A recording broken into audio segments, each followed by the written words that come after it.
샬롬, 반갑습니다. 오늘 본문에는 전혀 다른 두 무리의 군중이 등장을 하는데요. 한 무리는 나귀를 타고 예루살렘을 향해 오시는 예수님을 마중 나가서 종려나무 가지를 흔들고 호산나를 부르면서 환영하는 군중들입니다. 요한복음 12장 12절과 13절 말씀입니다. 그 이튿날에는 명절에 온 큰 무리가 예수께서 예루살렘으로 오신다는 것을 듣고 종려나무 가지를 가지고 맞으러 나가 외치되 호산나 찬송하리로다 주의 이름으로 오시는 이 곧 이스라엘의 왕이시여 하더라. 이 무렵에는 이스라엘의 가장 큰 명절인 유월절 예식에 참석하기 위해서 전국에서 사람들이 예루살렘으로 모여들고 있었는데요. 예수님이 오고 계시다는 소문이 퍼진 거예요. 그래서 많은 사람들이 몰려와서 예수님을 열렬히 환영한 것입니다. 이들은 예수님을 향하여 호산나를 외쳤는데 호산나는 구원하소서라는 말이고요.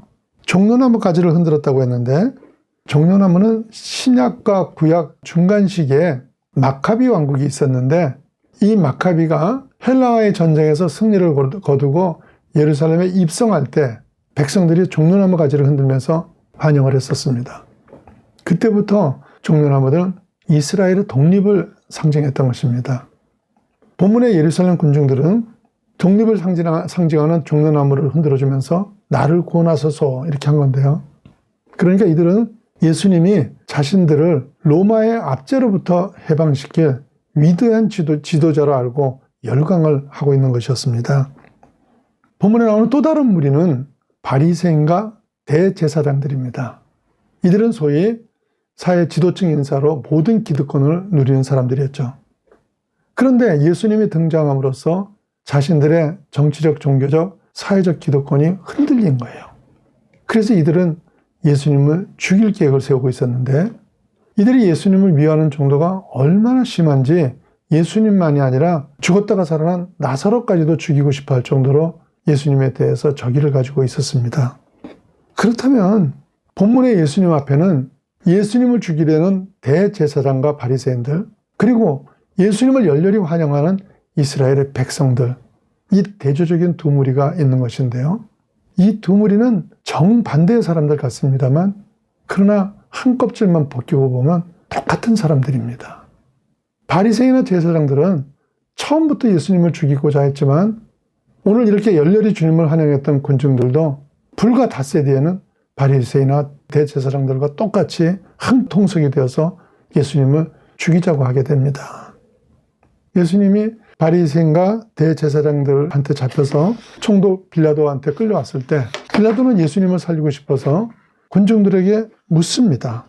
마태복음 27장 17절 말씀입니다. 그들이 모였을 때 빌라도가 물어 이르되 너희는 내가 누구를 너희에게 놓아주기를 원하느냐? 바라바냐? 그리스도라 하는 예수냐 하니 군중이 뭐라고 합니까? 이르되 바라바로소이다. 빌라도가 이르되 그러면 그리스도라 하는 예수를 내가 어떻게 하랴? 그들이 다 이르되 십자가에 못 박혀야 하겠나이다. 놀랍죠?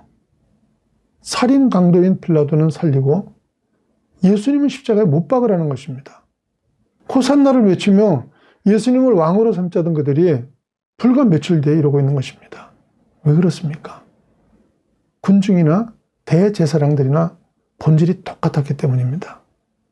둘 다 예수님에게서 하나님을 바라고 기대한 것이 아니라 다 자기 욕망을 위해서, 이 땅에서 잘 살기 위해서 자기 생각대로 될 것을 기대했기 때문입니다.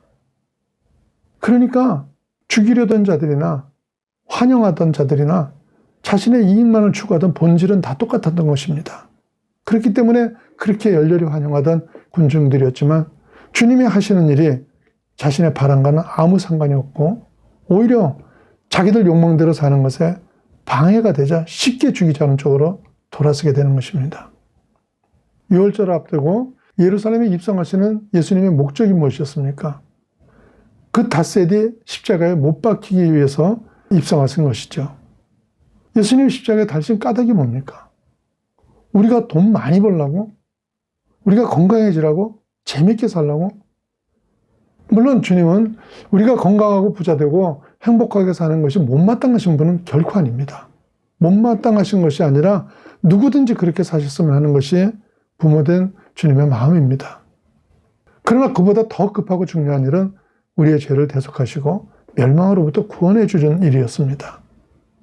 그런데 예루살렘의 사람들은 자신들이 구원받아야 하는 죄인이라는 생각이 전혀 없었고 자기네들은 정당한 자들이고 괜찮은 사람들인데 다만 나쁜 로마 제국이 자기들을 핍박하고 고통을 주고 있으니까 공의로우신 주님이 오셔서 이 핍박과 어려움으로부터 해방만 시켜주시면 모든 게 잘 될 것으로 생각한 것입니다. 그래서 이들이 기대한 것은 예수님이 기적을 일으키셔서 핍박하는 로마군들을 보란듯이 내쫓고 이스라엘을 해방시키는 그런 것들이었죠. 그런데 예수님은 이런 군중들을 향해 너희가 바로 죄인이다 이렇게 하시니까 도저히 받아들일 수가 없었던 거예요. 우리는 어떻습니까? 혹시 주님을 열렬히 사모하고 믿는 것이 주님께서 내 계획을 도우시고 내 필요를 채워주시기 때문 아닙니까? 이런 잘못된 기대를 하는 것은 대단히 위험한 일입니다. 예수님을 죽인 자들이 하나님을 아는 자들입니까? 모르는 자들입니까?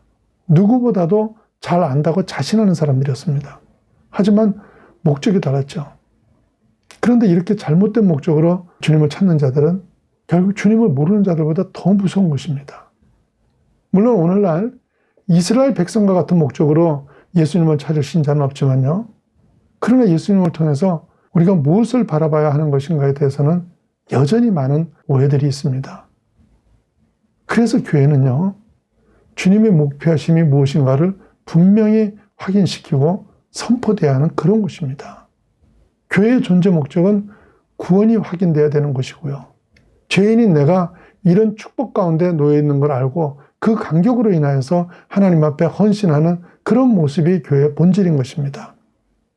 그런데 이런 본질은 놓쳐버리고 부자를 만드는 곳이나 병 고치는 곳, 그렇지 않으면 친교나 사교 모임의 장소가 되어버리면 교회의 본질을 완전히 잃어버린 것입니다. 우리도 주님을 향한 기대가 우리의 욕망을 채우는 일일 수 있습니다. 그러면 안 됩니다. 예수님이 목적하신 일은 우리를 죄 가운데서 꺼내놓는 일이었죠. 죄 속에서 무엇인가를 쌓는 걸 도와주는 그게 아닙니다. 더 이상 주님의 허상을 쫓지 마시고요. 예수님으로 인해 내가 구원받아야 할 죄인이었다는 사실을 분명하게 기억하시는 가운데 그 구원의 감동과 감사를 가지고요. 생명 살리는 사역에 사용되는 귀한 종들이 되시기를 축원합니다.